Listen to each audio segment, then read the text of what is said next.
Hello, Sam-ariffic Science fans! If you want to go to the park or on a hike, you'll probably check the weather first to make sure there isn't any precipitation. But the meteorologists are only right about 40% of the time. But why?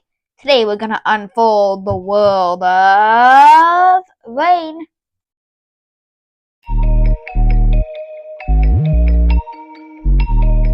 In this video, we're going to first of all talk about what rain is, and then second of all, we'll talk about why rain stumps meteorologists 60% of the time. So there are actually two types of rain. The first type of rain is frontal rain. This comes when a warm front and a cold front collide. Since the warm front is less dense, it goes on top of the cold one. But since the air is cooler up there, the water in the cold front condenses into a rain cloud. Now you may be like, in grade 1, I learned about the water cycle and this isn't it.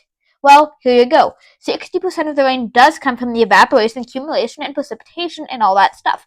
When a part of the ground warms up, any water between the stratosphere and that piece of ground evaporates and then accumulates into a cloud. After enough water is in the cloud and it gets heavy, the water will precipitate and start the cycle over again. Now, do the numbers 40% and 60% sound familiar to you?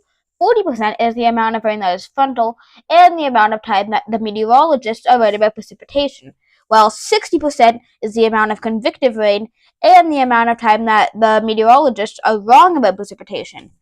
But this just brings us back to another question. Why is frontal rain so much easier to track? Fronts are super big, so they're a lot easier to track by radar. On the other end of the spectrum, convective rain is very hard to track because, for one, it's hard to know the temperature of one part of the ground will be at a specific time, how much water will be over that part of the ground, will there be enough heat to lift all of the water, and how long will that air stay over the ground before the wind takes it off on magical adventures to the far ends of the universe. Or maybe it will just go to China. With so many variables, it can be hard to know if we'll have a slight drizzle or a tornado. Before we end this video, I just want to make it clear that I have no desire to offend anyone who works in meteorology. It's not their fault that only 40% of the rain is easy to predict.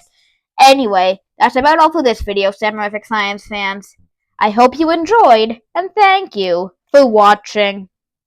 And we got some new Samuel drawings. Did you notice? Comment down below.